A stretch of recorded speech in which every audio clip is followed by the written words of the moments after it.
할렐루야. 월요일 새벽 주 앞에 기도의 자리에 나오신 여러분을 주님의 이름으로 환영하고 축복합니다. 시간 다 같이 사도신경으로 우리의 신앙을 고백하겠습니다. 전능하사 천지를 만드신 하나님 아버지를 내가 믿사오며 그 외아들 우리 주 예수 그리스도를 믿사오니 이는 성령으로 잉태하사 동정녀 마리아에게 나시고 본디오 빌라도에게 고난을 받으사 십자가에 못 박혀 죽으시고 장사한 지 사흘 만에 죽은 자 가운데서 다시 살아나시며 하늘에 오르사 전능하신 하나님 우편에 앉아 계시다가 저리로서 산자와 죽은 자를 심판하러 오시리라. 성령을 믿사오며 거룩한 공회와 성도가 서로 교통하는 것과 죄를 사하여 주시는 것과 몸이 다시 사는 것과 영원히 사는 것을 믿사옵나이다. 아멘. 이 시간 찬송가 282장 큰 죄에 빠진 날 위에 찬양하도록 하겠습니다.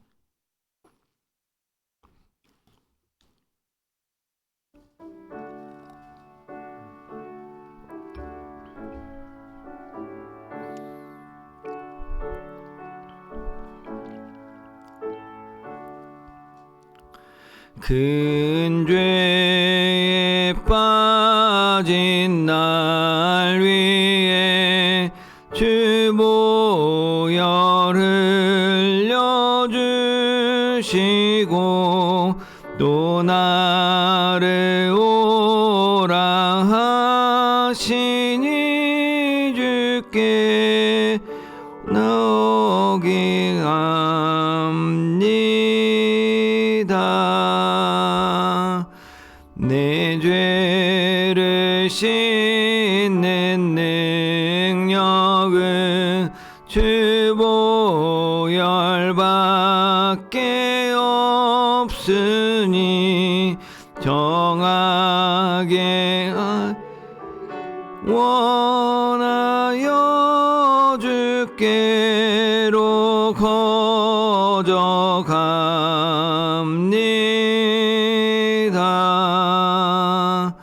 내 죄악 씻기 원하나 내 힘이 항상 약하니 보혈의 공로 믿고서 주께로 거저갑니다.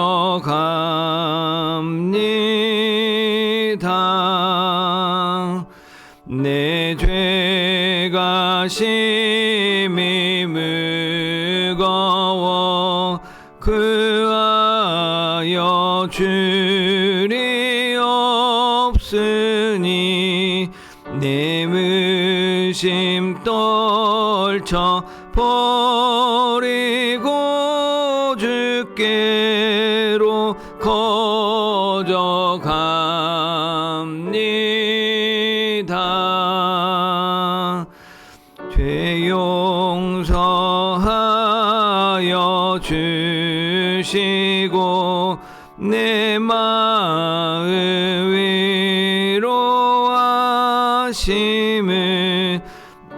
항상 믿고 고마워 주께로 거저갑니다.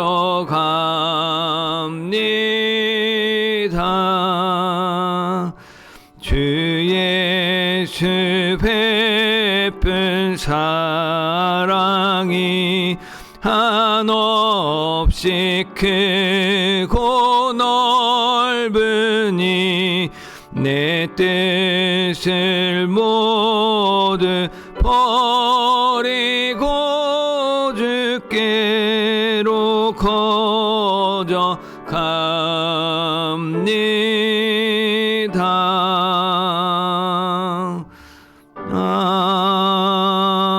아멘. 사랑하는 주님, 이 새벽 주님 앞에 나와 말씀과 기도로 하루를 시작하고자 모였습니다. 주여 이런 우리를 구워 보시고 불쌍히 여겨 주옵소서.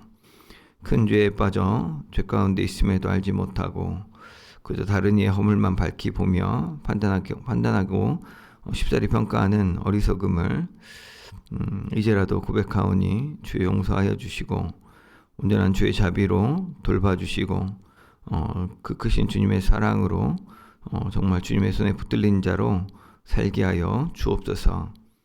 우리의 완악한 마음을 부드럽게 하시고 우리의 눈과 귀를 열어 살아계신 하나님, 거룩하신 하나님을 온전히 바라보고 주께 믿음으로 순종하는 저희 되게 하여 주옵소서. 예수님의 이름으로 기도드립니다. 아멘. 이 시간 함께 나눌 말씀은 에스겔서 5장입니다. 에스겔서 5장 1절부터 17절까지 한 목소리로 봉독하겠습니다. 같이 읽겠습니다. 너 인자야, 너는 날카로운 칼을 가져다가 삭도로 삼아 내 머리털과 수염을 깎아서 저울로 달아 나누어 두라. 그 성읍을 에워싸는 날이 차거든 너는 터럭 3분의 1은 성읍 안에서 불사르고 3분의 1은 성읍 사방에서 칼로 치고 또 3분의 1은 바람에 흩으라. 내가 그 뒤를 따라 칼을 빼리라. 너는 터럭 중에서 조금을 제 옷자락에 싸고 또 그 가운데에서 얼마를 불에 던져 사르라. 그 속에서 불이 이스라엘 온 족속에게로 나오리라. 주 여호와께서 이와 같이 이르시되 이것이 곧 예루살렘이라. 내가 그를 이방인 가운데에 두어 나라들이 둘러있게 하였거늘 그가 내 규례를 거슬러서 이방인보다 악을 더 행하며 내 율례도 그러함이 그를 둘러있는 나라들보다 더하니 이는 그들이 내 율례를 버리고 내 율례를 그러므로 나 주 여호와가 말하노라. 너희 요란함이 너희를 둘러싸고 있는 이방인들보다 더하여 내 율례를 행하지 아니하며 내 규례를 지키지 아니하고 너희를 둘러있는 이방인들의 규례대로도 행하지 아니하였느니라. 그러므로 나 주 여호와가 말하노라. 나 곧 내가 너를 치며 이방인의 목전에서 너에게 벌을 내리되 내 모든 가증한 일로 말미암아 내가 전무후무하게 내게 내릴지라. 그리한즉 내 가운데에서 아버지가 아들을 잡아먹고 아들이 그 아버지를 잡아먹으리라. 내가 벌을 내게 내리고 너희 중에 남은 자를 다 사방에 흩으리라. 그러므로 나 주 여호와가 말하노라. 내가 나의 삶을 두고 맹세하노니 내가 모든 미운 물건과 모든 가증한 일로 내 성소를 더럽혔은즉 나도 너를 아끼지 아니하며 긍휼을 베풀지 아니하고 미약하게 하리니 너희 가운데에서 3분의 1은 전염병으로 죽으며 기근으로 멸망할 것이요 3분의 1은 너희 사방에서 칼에 엎드러질 것이며 3분의 1은 내가 사방에 흩어버리고 또 그 뒤를 따라가며 칼을 빼리라. 이와 같이 내 노가 다한즉 그들을 향한 분이 풀려서 내 마음이 가라앉으리라. 내 분이 그들에게 다한즉 나 여호와가 열심으로 말한 줄을 그들이 알리라. 내가 이르되 또 너를 황무하게 하고 너를 둘러싸고 있는 이방인들 중에서 모든 지나가는 자의 목전에 모욕거리가 되게 하리니 내 노와 분과 중한 책망으로 내게 벌을 내린즉 너를 둘러싸고 있는 이방인들에게 내가 수치와 조롱거리가 되고 두려움과 경고가 되리라. 나 여호와의 말이니라. 내가 멸망하게 하는 기근의 독한 화살을 너희에게 보내되 기근을 더하여 너희가 의뢰하는 양식을 끊을 것이라.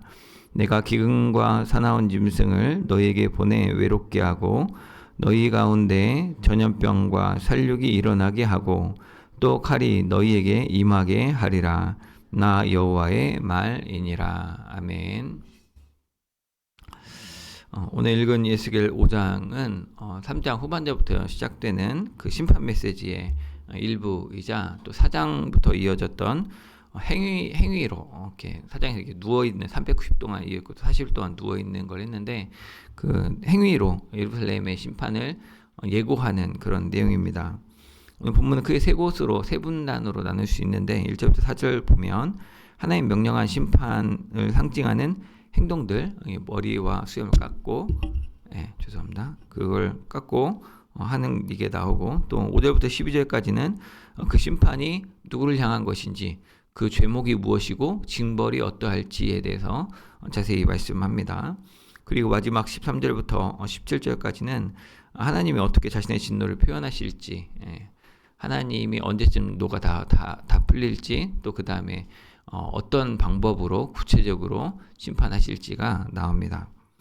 먼저 첫 번째 단락을 보면 하나님은 에스겔 선지자에게 머리털과 수염을 깎아서 3등분 하라고 합니다. 그래서 때가 되면 3분의 1은 성 안에서 불태우고, 또 다른 3분의 1은 성읍 주변에서 칼로 치라고. 수염 깎은 거 던져 막 칼로 막 치는 거죠. 칼로 막 치는 거죠. 그리고 나머지 3분의 1은 바람에 흩어라, 바람에 훅 날려보내라 라고 얘기하셨습니다. 그렇게 하면 하나님께서 그 흩어지는 것들, 아까 머리털과 수염 깎았던 거 바람에 날아가는 걸 따라서 하나님이 칼을 뽑아내려 하나님이 그 칼을 들고 쫓아오신다, 추격자의 이미지로 얘기하셨습니다. 근데 그렇게 칼로 치고 바람에 흩어버리는 것들, 마지막 흩어버리는 것들 중에서 일부는 옷자락에 따로, 옷의 한쪽은 돼서 그걸 좀 더 그 3분의 1 중에서 일부는 또 이렇게 따로 모으라는 거죠. 싸라고도 하셨고, 또 근데 싸둔 것들 중에서도 일부를 다시 불에다 태우라고 또 얘기하셨습니다. 그러면 그 태운 불에 던지면 그 불에서 나와가지고 이스라엘 다 태울 거다. 그 심판을 얘기하는 거죠. 그래서 이제 이 행위들은 이스라엘 백성들이 총 3분의 1은 성 안에서 불에 타 죽고, 또 3분의 1은 성 주변에서 칼에 죽고, 그 다음에 나머지 3분의 1은 흩어질 것이다. 바람에 훅 날려서 싹 어디든지 우리 날아가는 것처럼 흩어질 것이다 라고 심판 예고하신 것이죠. 근데 또 그 바람 중에 흩어버리는 것 중에 일부를 따로 떼서 옷자락에 싸는 것처럼 하나님 보호하실 것이다. 근데 또 그 중에 보호함 받았다고 우리 살았다라고 하는 사람 중에 또 일부는 다시 또 떼서 불타는데 던져져서 이스라엘 심판의 촉매제, 전부 다 이스라엘 전체가 심판을 받아 완전히 다 망하게 되는 그 중에 일부가 그런 역할을 할 것이다 라고도 이야기한 겁니다.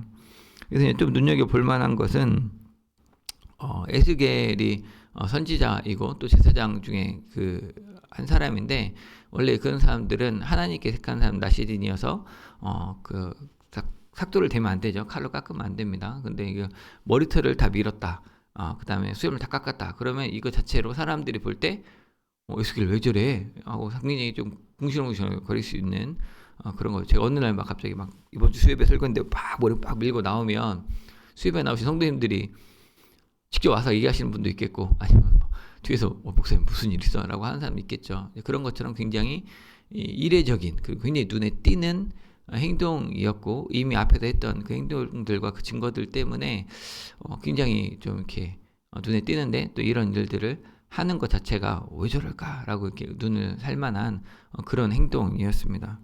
하나님 의도하신 게 이제 그런 거죠. 주목해서 들을 수 있는 어떤 접촉점을 제공하려고 이렇게 한 것이죠. 또 두 번째 단락인 5절부터 7절, 5절부터 이제 11절까지 12절까지 쭉 보면 그 5절, 또 7절, 9절, 11절에 보면 주 여호와가 말한다. 나 주 여호와가 말하노니 이르노니 뭐 이런 식으로 해서 주 여호와라는 그 명의로, 그 이름으로 말하는 내용들이 나옵니다. 먼저 5절에 보면 이 행위 심판의 그 대상이 되는, 진짜 지목되는 그 대상이 누구냐? 바로 예루살렘이다 라고 지목을 했고, 또 6절에서 그 예루살렘이 내 규례를 거슬렀다고, 심지어 이방인들보다도 더 악하게 악을 행했다라고 고발합니다. 또 이방 사람들보다 더 하나님의 규례에 어긋나게 살고 있다라고, 어지간하면 이방 사람들이 모르니까 한국 사람의 법들을 누가 알겠어요? 한국 사람이 잘 알죠. 근데 외국인들 방문하는 방문객들이 더 한국 사람 같이 쓰고, 근데 한국에 사는 사람들은 이방 사람보다 더 악하게 쓴다, 악하게 산다라는 이야기인 거죠. 그 이제 좀 다를 수 있겠지만, 대표적인 게 제가 볼 때는 뭐 악은 아니지만 간판 보면 그런 것 같습니다. 한국에 보면 간판이 다 영어입니다. 영어 외국어가 정말 많아요. 한국어 써 있는 거는 옛날 구도심 정도 가야 이렇게 한글로 써 있지, 다 영어가 클리닉 무슨 헤어 살롱 다 영어입니다. 전부 다 레스토랑 이렇게 근데 미국에 가면 LA에 가면 거기 한국인 코리안 스트리트 가면 거기는 또 다 한국어입니다. 파리 바게트 한국어로 써 있습니다. 심포 우리 만두 그죠? 이런 거죠. 그래서 외국인들이 들어오면 안녕하세요 오히려 더 이렇게 얘기하고 한국 사람들은 영어를 쓰려고 하는 것처럼 좀 이렇게 아예 뒤집힌 죽이기 전도된 것 같은 그런 것처럼 사실은 하나님의 그 규례와 율례를 이스라엘 사람들이 훨씬 더 잘 알 텐데 그들은 그걸 전혀 지키지 않고 오히려 이방 풍속 요즘 유행하는 이게 유행이 돼라고 그걸 따라하는 그런 풍조로 하고 오히려 이방인들은 성전에 와서는 좀 예의를 갖추고 이렇게 하는데 그것보다 악하게 행동하고 있는 그런 모습을 고발한 거죠. 그래서 그 하나님이 이제 심판하시겠다는 그 죄 몫을 지금 검사로 말하면 이제 기소를 딱 한 거고 그거에 해당하는 하나님이 죄목하는 죄가 실제는 이제 구체적으로 나오죠. 그 범죄자는 예루살렘이고 혐의는 규례와 율례를 다 어겼다. 이방인들보다 더 악하다라는 거고 그 내용은 7절에 보면 너희 요란함이 이방인들보다 더하다. 하나님의 율례나 규례는 다 지키지 않았다. 그러니까 뭐 모이는 거 보면 막 축제 때 뭐 예배 드리러 절기 때 오는 거 보면 사람들이 정말 더 막 대단한 열심이 있는 것처럼 보이지만 사실은 실제로 보면 이방인들보다 훨씬 못하다. 이제 이걸 우리나라 이제 현재 오늘날의 버전으로 바꾼다면 그죠? 주일날에는 서문교회가 폭적지근하고 막 사주차장이 꽉 위에 터지더니 주중에는 서문교회 성도들이 어디 가는가 하나도 안 보이고 오히려 그냥 안 믿는 사람들이 훨씬 더 착하게 살더라. 뭐 이런 이야기인 겁니다. 그래서 그에 따른 징계로 벌로 8절부터 10절까지 주 여호와가 너 예루살렘을 치겠다고 이방인들이 보는 앞에서 벌을 내리겠다고 그래서 너희의 가증한 그 일로 말미암아서 내가 전무후무하게 벌을 내리겠다. 가증하다는 표현이 있고 전무후무하게 벌을 내리겠다고 하시죠. 그 구체적인 벌의 내용을 10절에 말하는 것처럼 아버지가 아들을 잡아먹고 아들이 그 아버지를 잡아먹겠다고 합니다. 이게 그 보통은 이제 어미가 자기 자녀를 먹는다고 얘기는 아버지라는 표현을 썼죠. 근데 예루살렘의 멸망 때 하나님 심판으로 기근이 임하고 또 주변에 둘러싼 그 군대 때문에 식량 공급이 끊겨서 급격한 기아 상태로 한 2년 정도, 3년 정도 있었다고 하는데 그때를 얘기하는 것 같습니다. 그걸 예고한 것 같습니다. 그래서 생존이 위협받게 되니까 이제는 뭐 옆집 사람 뭐 이런 것도 아니고 뭐 나와 같이 일했던 동료 이런 것도 아니고 이제 같이 살던 아버지가 자녀를 잡아먹고 자녀가 아버지 잡아먹는다는 건 사실은 모든 게 다 파괴되었음을 얘기하는 거죠.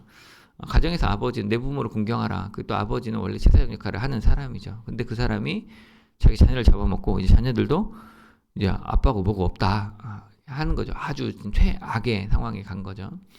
지금 오늘날 우리가 살고 있는 사회가 무한 경쟁의 시대입니다. 그래서 내가 살아남기 위해서는 내가 살아남기 위해서요. 그 사람 죽이는 게 목적이 아니고 원래 그 본 마음은 내가 살아남기 위해서 하다 보면 미안해 이렇게 죽일 수밖에 없는 상황이 되는 거죠. 뭐 요즘 유행하는 오징어 게임이라는 그 드라마가 그런 걸 너무나 잘 만들었는데 다 그냥 가난해서 그냥 돈 준다길래 그 게임에 참가해서 그 게임을 통과만 하면 되는데 그 게임 나중에 통과하다 보면 나중에는 필연적으로 같이 등락했던 그 친구를 자기 후배를 싸워서 이겨야 돼요.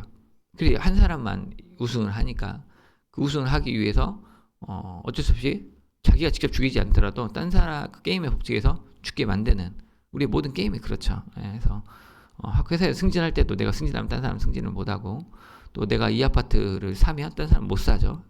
그런 식으로 뭐 그 사람 못 살게 하려고 내가 막 그걸 다 하는 건 아닌데 내가 그걸 하면 이 사람은 그렇게 살 수 없는 이것이 당연하다라고 이게 세상의 이치야라고 세상 우리에게 계속 설득하고 강요하려고 하죠. 근데 사실 원래 하나님 만드신 세상은 전혀 그런 세상이 아니죠. 서로 사랑하고 서로 돌보며 함께 다 살 수 있는 곳이 하나님 나라였습니다. 이거는 지금도 그러합니다. 돈 많은 사람들이 돕는 게 아니고 사랑하려고 하는 사람들이 사랑하고 사는 겁니다. 그래서 때로 어떤 분들은 승진을 포기하기도 하고 때로 어떤 분들은 가게를 폐업하기도 합니다. 근데 목적은 하나죠. 같이 살아야 된다. 나 이만큼 살면 잘 살았다. 나갈 때와 물러설 때를 알고 약자를 기억하고 보살피는 일을 하는 것이죠. 그러면 하나님이 무한히 공급하시는 하나님이 그 일을 보호하시고 지키시는 거죠.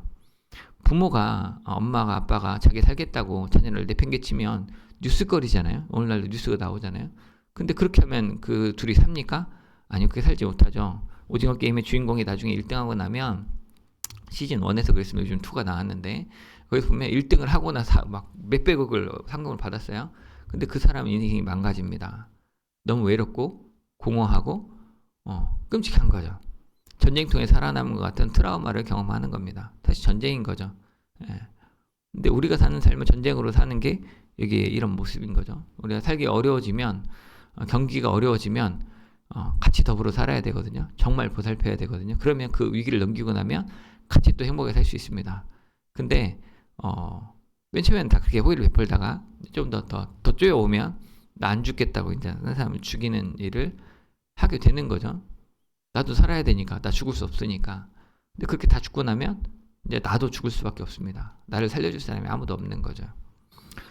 어쨌든 그래서 이 아버지가 자녀를 죽인다는 문제는 단순히 그냥 친구 간에 경쟁하는 것과는 차원이 다른 이제는 모든 가치가 다 무너지고 모든 보호자가 다 사라져 버리고 각자 도생하는 자녀가 아버지를 잡아먹는다. 이것도 인류는 저버리는 아주 폐역한 일들로 기록을 한 겁니다. 그래서 하나님이 이런 벌을 내리신다라고 얘기하셨고 그 외에도 하나님 벌을 내리셔서 예루살렘의 남은 자들을 전부 다 사방에 흩어버리시겠다. 아까 이게 가증한 일로 말미암아서 이런 벌을 내리겠다고 하신 겁니다. 11절에 보면 또 다른 죄를 지적합니다. 그러니까 제목이 두 개인 거죠. 그래서 여기서는 예루살렘이 행한 또 다른 죄, 내가 모든 미운 물건과 모든 가증한 일로 내 성소를 더럽혔다. 하나님의 성전을 모독하는 물건들을 갖다 놓고 또 그런 행위들을 성전 안에서 했다라는 겁니다. 자세한 내용은 이제 나중에 에스겔 8장에 가면 직접 성전 안에 있는 우상 환상을 또 보면서 또 이야기를 합니다. 또 예레미야 7장에 나왔던 너희가 이 하나님의 전을 강도의 소굴로 만들었다라고 하는 그런 멸망 직전의 상황을 이야기할 수도 있는 것 같습니다. 그로 인해서 선고되는 벌은 11절 하반절에 이제 너희들이 내 성전을 이렇게 무시했으니까 나도 너를 아끼지 않고 긍휼을 베풀지 않고 너희들을 미약하게 하겠다라고 이야기하십니다. 사실 하나님이 정말 우리를 그렇게 하시나 그렇진 않죠. 근데 이제 엄마가 화나면 너 밥 안 줘, 네가 알아서 차려 먹어 하잖아요. 좀 약간 그런 속상함의 표현이시라고 저는 생각을 합니다.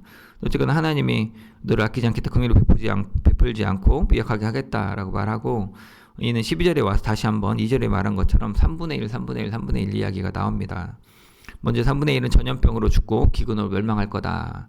다른 3분의 1은 사방에서 칼로 엎드러질 거다. 나머지 3분의 1은 하나님의 사방으로 흩어버리고 그 뒤를 따라서 하나님이 칼을 빼겠다. 하나님이 추격자가 되는 겁니다.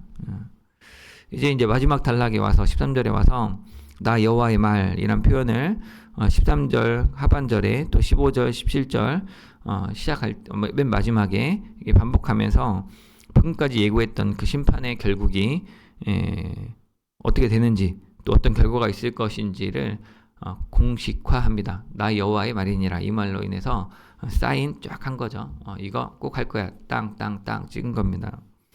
13절에서 이렇게 8절부터 10절 또 11절 12절 같이 두 가지 벌을 내림으로 하나님의 진노가 다하면 화가 다 풀리면 이제는 예루살렘을 향한 분이 풀려서 마음을 가라앉을 거라고 이야기하십니다. 말하자면 심판이 끝이 있다라고 얘기한 겁니다. 하나님의 진노가 풀릴 때까지 벌을 내린다는 이야기도 하고 그렇게 벌을 내리고 나면 언젠가는 하나님의 분이 풀린다는 이야기이기도 합니다.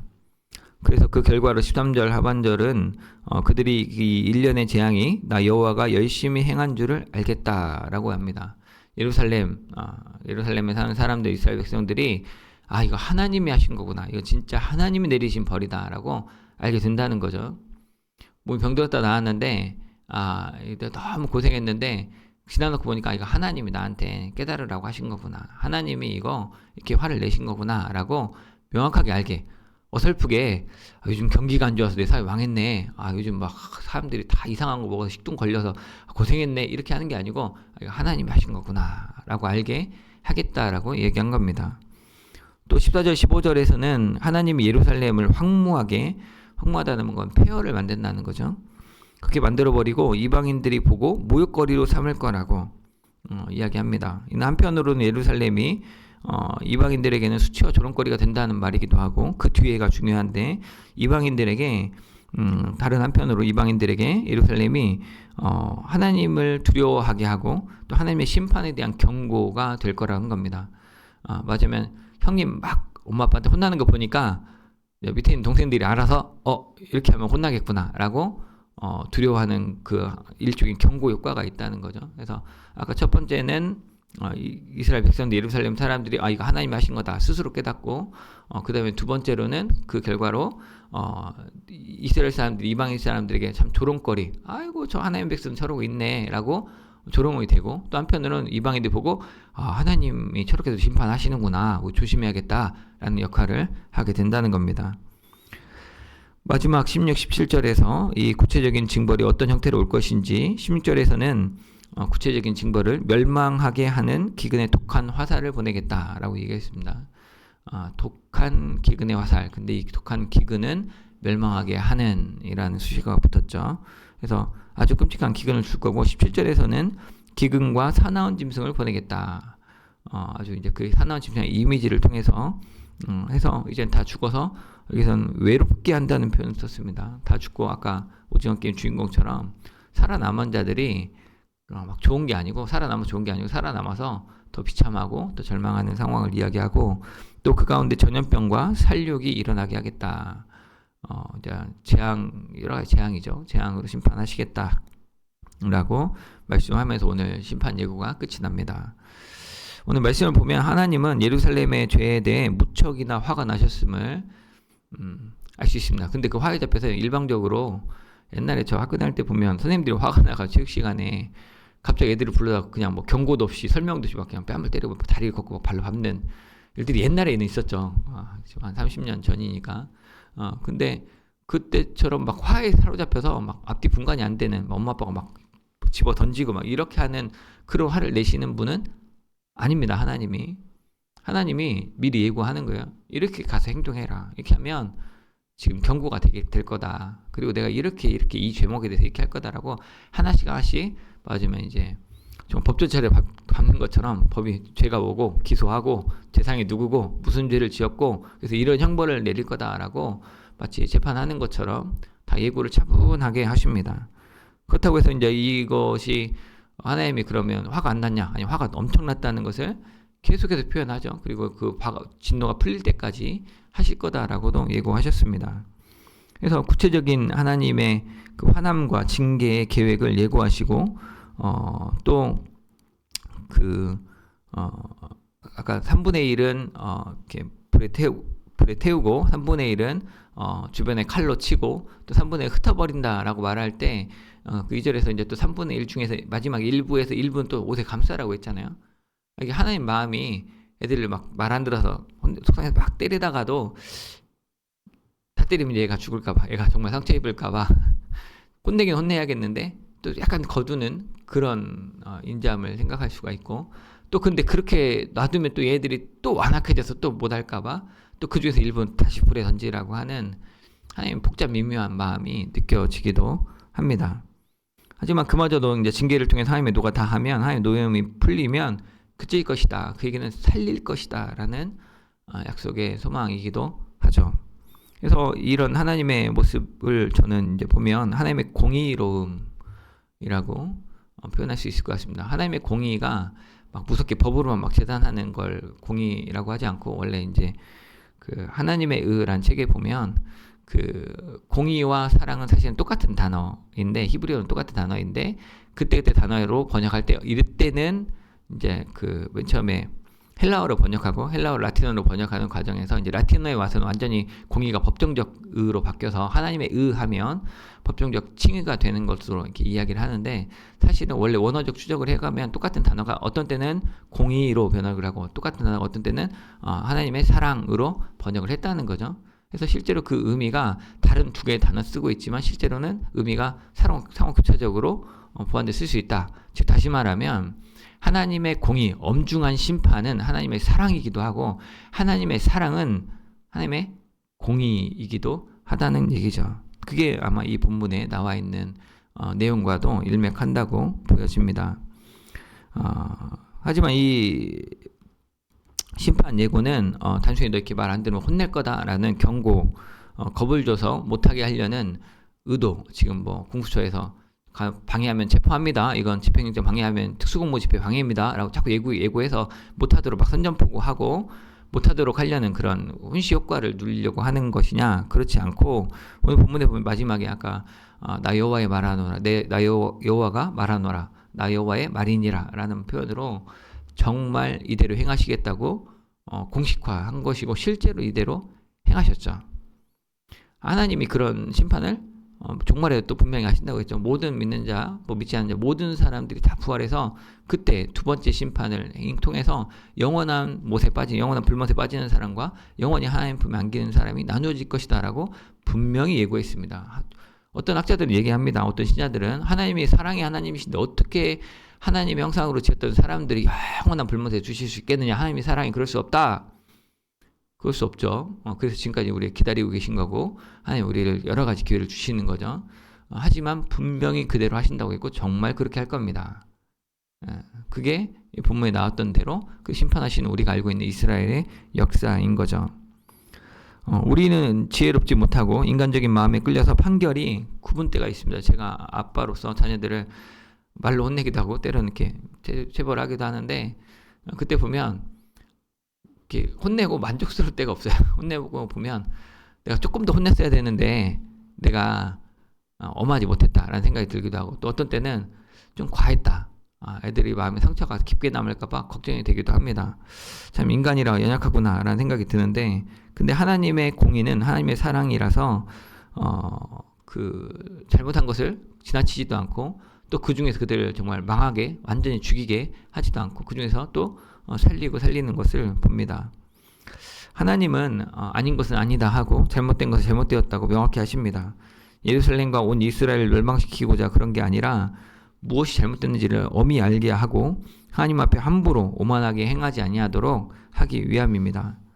진정한 하나님의 백성으로 진짜 하나님의 사람으로 삼기 위해서 어떻게 살아야 할지를 바르게 교정하기 위해서 행하시는 엄중한 사랑이라고 할 수 있겠습니다. 오늘 본문에서 하나님이 찾으시는 죄는 하나님의 규례를 버리고 율례를 행하지 않는 거였습니다. 규례와 율례, 신명기에 너무 많이 나온 표현인데 하나님의 법, 우리가 알고 있는 양심으로 주신 하나님 우리에게 신앙으로 말씀으로 주신 신자가 어떻게 살아야 되는지를 아는 그것을 이야기하는 것이죠. 근데 그것들을 행하지 않는 것이 하나님이 오늘 찾으시는 죄목이었습니다. 이방인보다 더 안 한다. 이래서 지금 벌을 내리신다는 거죠. 또한 또 다른 죄는 하나님이 미워하는 물건을 또 하나님이 미워하는 가증한 일을 하나님의 성소에서 행함으로 성소를 더럽힌다는 거였습니다. 이 기준으로 보면 오늘날 한국교회는 어떻습니까? 한국 기독교가 신자들의 삶에 하나님의 율례와 규례를 잘 지키느냐, 오히려 혹시 믿지 않는 자들보다 더 완악하지는 않느냐. 요즘은 이제 뭐 무슨 비리가 나오든지 기업의 비리가 나오든지 정치권에 문제가 있든지 기독교인이 안 껴있는 경우가 없죠. 그만큼 기독교인이 많아진 거기도 하고 또 한편으로는 이제 술에 술 탄 듯 물에 물 탄 듯 그냥 세상에 적당히 살아가고 성공을 쫓는 뭐 정광훈 같은 사람도 나와가지고 아주 노골적으로 성공을 쫓고 권력을 쫓는 모습들을 보여주고 있죠. 그거가 제가 볼 때는 기독교가 아닌데 근데 많은 그 사람들이 볼 때는 저 사람도 목사 아니냐라고 얘기하는 사람도 있고 또 일부 우리 교회에서 어떤 집사님이 저한테 와서 막 그런 얘기 하는 거 봤는데 그게 또 옳다 하고 거의 추정하는 분들도 있습니다. 이런 거 보면 오늘날 한국 교회도 하나님의 심판 안에 충분히 있을 수 있겠다. 아니면 그 심판 안에 있는 모습인지도 모르겠다라는 생각이 듭니다. 성 안에서 스스로 망하고 성 주변에서 망하고 나머지도 흩어져 버리는 그런 교회가 많이 있죠. 교회 안에서 자기들끼리 자멸하고 또 교회 주변에서 막 또 싸우고 또 이제 교회가 이제 없어져가지고 다 흩어져 버리는 경우들도 있습니다. 또 그런 가정도 있죠. 칼부림이 나거나 뭐 이렇게 정말 이혼하거나 뭐 산산이 흩어져 버리는 가정들도 많이 있는 거죠. 음. 하나님의 성전된 우리 몸을 함부로 세상 안에 있다 핑계대면서 어쩔 수 없다라면서 죄를 합리화하거나 죄를 감추지 않고 거룩함의 부담을 느끼지 않고 그냥 사는 것이죠. 그래서 그 인생이 영육간에 찾아오는 기근 속에서 내가 죽지 않으려고 다른 사람을 잡아먹는 끔찍하고 안타까운 삶을 신자들도 살고 있지 않나 생각이 듭니다. 바라기는 우리 사랑하는 가정이 또 우리 사랑하는 교우들이 이런 하나님의 심판을 피해서 하나님의 은혜를 입기를 또 진노 중에라도 하나님의 긍휼을 잊지 않으시고 부족한 자를 불쌍히 여기셔서 보호하시고 회복시켜 주셔서 그 회복할 수 있는 새 소망의 증인의 또 일꾼 삼아 주시기를 소망합니다. 그런 복을 누리는 우리 서목교회 모든 성도 되시기를 주님의 이름으로 축복합니다. 사랑하는 주님, 하나님의 말씀을 전하는 선지자가 털을 깎는 이상한 행동부터 또 하나님의 심판을 예고하는 행위들을 보고 그 안에 드러내신 하나님의 심판을 보았습니다. 주여, 혹여 우리가 그런 주의 심판 아래 있지는 않는지 두렵고 떨림으로 아니 우리의 죄를 인하여서 이미 심판 중에 있는 삶임을 고백합니다. 주여 우리를 용서하여 주시고 은혜를 베풀어 주옵소서. 하나님의 성전된 신자의 몸과 마음을 또 하나님이 불러 모으신 이 교회로서 우리 성도들의 모임이 하나님의 거룩하심에 합당하게 거룩할 수 있도록 은혜를 베풀어 주옵소서. 우리가 알고 믿고 듣고 행하려는 바 말씀대로 믿음으로 순종하며 행할 수 있도록 지금 도와주십시오. 우리가 알고도 거부함으로 하나님의 노가 불의때 일어서 우리에게 재앙으로 임하지 않도록 속히 하나님의 노가 그치고 세계 일방 가운데 주님의 평화와 구원이 임하기를 주님 소망합니다. 주님 도와 주옵소서. 예수님의 이름으로 기도드립니다. 아멘. 이 시간 주신 말씀 생각하면서 같이 기도하기 원합니다. 하나님의 공의와 사랑을 바로 알고 온전히 하나님의 규례와 윤리를 지키는 삶, 말씀대로 순종하는 참된 신자의 삶을 살 수 있도록 거룩을 지키게 해달라고 같이 기도하며 나가도록 하겠습니다. 사랑하는 주님 아버지 감사합니다. 하나님 아버지 말씀 통하여서 정말 에스겔 선지자를 통하여서 하나님이 작정하신 심판이 어떠한지를 보이시고 또 그 가운데 심판이 어떻게 임할 것인지 구체적인 죄의 대상이 누구이고 죄를 행한 그 대상이 누구이고 또 어떤 죄로 인하여서 어떤 심판하실 것을 보았습니다.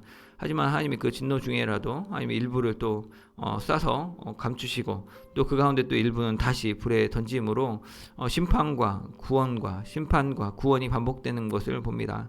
하나님 아버지, 우리가 정말 살아가는 이 삶 가운데 하나님의 공의와 사랑을 바로 알게 하여 주옵소서. 온전히 하나님의 규례와 윤리를 지키는 삶, 믿음으로 말씀대로 순종하는 삶 살게 하여 주옵소서. 내가 거룩하니 너희도 거룩하라 말씀하신 그 하나님의 그 거룩한 성품을 속성을 우리가 알고 또 우리가 양심을 통해서 하나님이 지키시고 또 말씀을 통해서 구체적으로 요구하신 바대로 참된 신자의 삶을 살 수 있도록 주님 도와주옵소서. 아니 우리가 하나님의 심판 아래 있을 때 이 심판이 하나님의 손 아래 있음을 분명히 알게 하여 주시고 하나님께 기도함으로 하나님의 그 영광을 고백하고 또 하나님께 돌이켜 하나님께 용서함 구하는 저희 될 수 있도록 또한 정말 하나님이 정말 참으로 우리에게뿐만 아니라 이방인들에게도 하나님을 경외할 만한 분으로 나타나셔서 오늘 하나님만 영광 받으시고 또 그런 우리 가정과 우리 교회와 이 시대 신자들이 온전한 삶을 살 수 있도록 거룩한 하나님의 백성으로 하나님의 추격자가 아니라 하나님이 구원자로 보수자로 우리를 돌보시는 그 삶을 살 수 있도록 주님 도와 주옵소서. 주여 불쌍히 여겨 주옵소서. 월요일은 나라와 민족을 위해 기도하는 날입니다. 우리 한국교회가 말씀으로 다시 돌아가서 이 나라 이 민족과 이 나라 이 민족의 빛과 등불의 역할을 감당하는 교회 되게 해달라고 또한 탄핵 정국 속에서 입법, 행정, 사법부가 법과 원칙에 따라 질서 있게 모든 일을 수행함으로 이 땅의 민주주의가 흔들리지 않고 굳건할 수 있도록 속히 나라가 안정될 수 있도록 나라와 민족을 위해서 같이 기도하도록 하겠습니다. 사랑하는 주님 아버지 감사합니다. 하나님 아버지 이 시간 우리 나라 민족을 위하여서 주님 앞에 기도합니다. 하나님 아버지 우리 한국교회 주님이 세워주시고 하나님의 소망으로 하나님의 사람들을 심으시고 자라게 하신 것 불러주신 것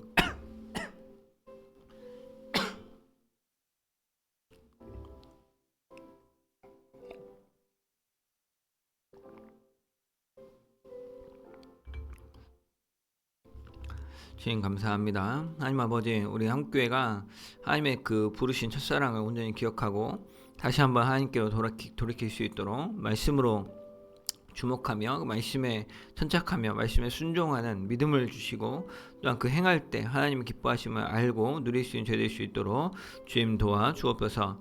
이 나라 이 민족의 그 빛과 등불이 다른 것이 아니라 우리 한국 교회가, 하나님의 말씀이, 하나님의 교회가 온전히 정말 소망되는 교회 될 수 있도록, 정말 소망되는 그냥 종교가 될 수 있도록 지금 도와주십시오. 우리 삶의 진정한 가치가 되게 하여 주시고, 그래서 나의 성공과 나의 생존을 위해서 모든 것들을 덧입고자 하는, 인파워링하는 그런 하나님이 아니라 좀 하나님 말씀에 순종함으로 하나님 백성으로 정말 이 땅에 화평케 하는 자로 이제 설 수 있도록 지금 도와주옵소서. 이 나라가 정말 탄핵으로, 또 계엄과 탄핵으로 많은 어려움 중에 있습니다. 하나님 아버지, 이 법과 원칙이 없는 것이 아닌데 그것대로 절차가 진행되지 못하도록 일을 굽게 하고 논점을 흐리는 완악한 자들이 있습니다. 하나님 아버지, 일들 가운데 속히 잘못된 일은 잘못됐다 하고 옳은 일은 옳다 하는 이 일들이 행하여질 수 있도록 지금 도와주시고, 자기의 권력을 위해서, 자기의 어떤 그 이익을 위해서 일들을 셈하며 분탕질하는 이들이 속히 망하고 멈춰질 수 있도록 이 땅 가운데 입법부, 행정부, 사법부가 온전히 바르게 제 역할을 감당함으로 이 땅의 민주주의가 하나님이 세우신 은혜 안에 세워질 수 있도록 지금 도와주옵소서. 이 혼란 중에 오직 하나님의 나라와 의를 구하게 하여 주시고, 사람을 벌한다 하여 또 우리가 원하는 의를 이룰 수 없고, 또 하나님 그것들을 간과하는 완악함으로 대응하지 않도록 오직 하나님 앞에서 하나님이 주신 양심에 따라서 일들을 행할 수 있도록 지금 도와 주옵소서.